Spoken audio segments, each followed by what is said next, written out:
Hello, church. So here is our devotional for Monday, February 23rd, 2026. I had mentioned at our last devotional as we finished up Proverbs 9 and culminated this section of parental advice in chapters 1 through 9 that we're now going to be transitioning into what's going to sound probably a little more like Proverbs as you are familiar with it.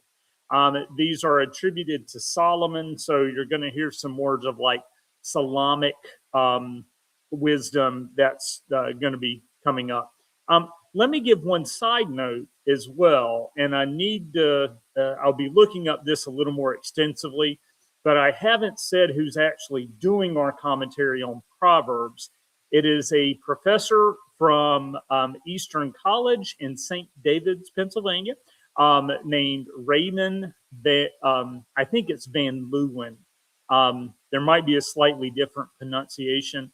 I haven't looked yet to see if he is still living, if he is still teaching, if he has retired, which is my guess, because the NIB was done back, I think, in the 80s. But some really intriguing commentary from him, so did want to acknowledge that, and we'll give you some more detail as that comes up for me. We're going to start out with a little bit of introduction that Van Leeuwen offers, and then we'll get into our New Revised Standard Version and a couple of portions that he includes in his commentary.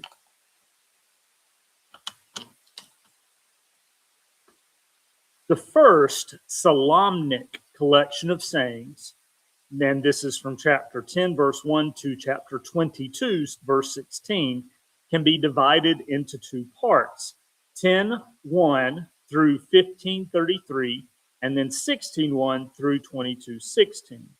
The first part moves from the extended instruction of chapters 1 to 9 to the two-line sayings that predominate in the Solomonic collections. Its sayings are, with few exceptions, antithetical.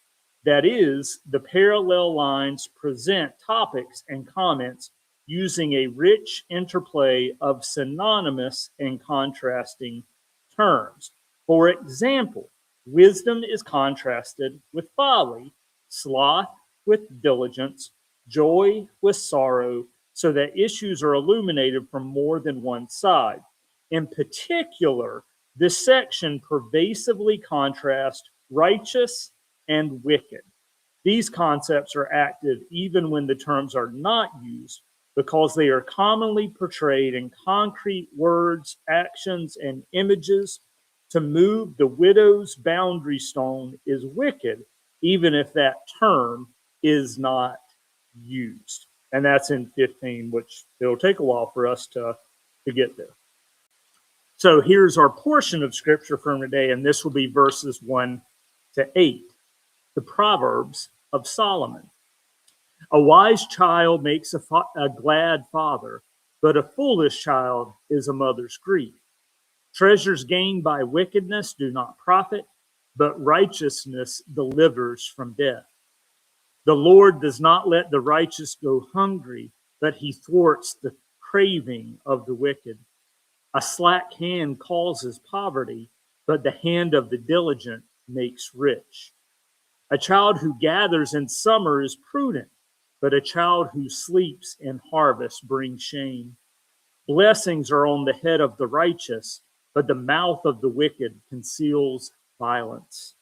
The memory of the righteous is a blessing, but the name of the wicked will rot. The wise of heart will heed commandments, but a babbling fool will come to ruin. And a couple of portions. The opening verse assumes that wisdom is a matter of generations. By taking up this insight from chapters 1 to 9, the proverb creates a strong link between chapters 1 and 9 and the first Solomonic collection. Wisdom is handed down by parents and received or rejected by children. Each generation and individual must choose for itself wisdom or folly, and these choices come in terms set by previous generations. Moreover, children's choices can bring joy or sorrow to their parents. And then a little bit from our reflection for our first portion. Proverbs assumes that the wise formation of children is the work of mothers and fathers. It portrays women as authoritative sources of instruction and models of wisdom also for males. In contemporary North America, however, the work of parenting suffers generally from deficient or absent fathering, with too much of the burden placed on the shoulders of women, whether single mothers or married. Some research suggests that the sons of absent or aloof fathers may more frequently grow up with a macho or authoritarian identity, especially in relation to women. More than that, individualistic Americans need to remember that it takes a village to raise a child. A story. One of my early experiences in ministry before I was even ordained was kind of guest preaching at a congregation, which I will not name, who had a retired pastor serving them, who I will also not name in the context of this video, but who I value very deeply for this lesson. After the service, the pastor invited me to come back over to the parsonage at that time and just to talk for a minute. After meeting with some of the congregational leaders, he was in a recliner and in his pajamas and slippers after the service, which delighted my heart, and then proceeded to say, you know, I had an extremely successful ministry. Each and every one of my congregations grew. One of them I doubled in size. To this day, I don't know my kids well. I have never changed a diaper, and they don't know me. It was a critical lesson at a very critical time in my life, and really from that day forward, recognized a sense of prioritization and what I need to be about, even while doing this work. And that lesson continues. So thank you to that pastor. And now from Eugene Peterson. So hopefully you have a feel for it, because we're going to be doing this for a while, folks. It's this back and forth, these sayings of wisdom, which they are also going to contrast with that flip side. You can approach kind of each verse in its own specific context, and use that as a source for devotion or deeper thought, or leading us into a time of contemplation. But it's just this is the flow in these portions of Proverbs. For Peterson in the Message, he's actually doing a break between these, what he calls antithetical statements. And so these pieces, but he also has it divided into sections, which in the commentary, they actually followed that for this last one, recognizing the move that's going to be coming up. For Peterson, he entitles this first portion of Proverbs 10, "An honest life is immortal." Wise son, glad father, stupid son, sad mother. You gotta love this guy. Wise son, glad father, stupid son, sad mother. Ill-gotten gain gets you nowhere, and honest life is immortal. God won't starve an honest soul, but he frustrates the appetites of the wicked. Sloth makes you poor, diligence brings wealth. Make hay while the sun shines. That's smart.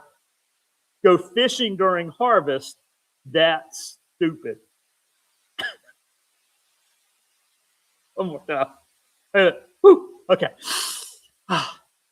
Make hay while the sun shines. That's smart. Go fishing during harvest. That's stupid. Okay, so vernacular. Clearly, Peterson here is using go fishing not in terms of trying to procure food from our environment, but rather, taking a break rather than getting to the work we need to be to be doing. Hopefully, you know the phrase "make hay," and if that's not familiar, put it in the commentary, and we'll let people go nuts. Sorry, sorry. Okay, back on track. Back on track. Esther Nick. Blessings accrue on a good and honest life, but the mouth of the wicked is a dark cave of abuse. A good and honest life is a blessed memorial. A wicked life leaves a rotten stench. A wise heart takes orders. An empty head will come unglued. Honesty lives confident and carefree, but shifty is sure to be exposed. An evasive eye is a sign of trouble ahead, but an open face-to-face meeting results in peace.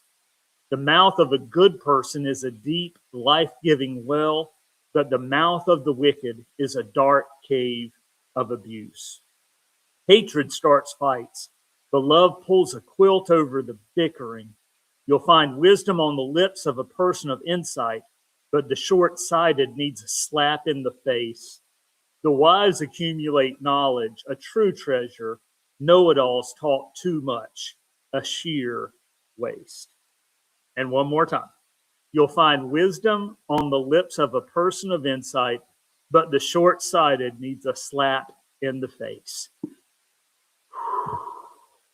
I need to double check because when I first marked that, I thought it was a parallel break. If it wasn't parallel, we'll need to pick up a little bit extra for the next go around. But hey, we're coming up on 12 minutes, so we're good. Have a great day. We'll see you later.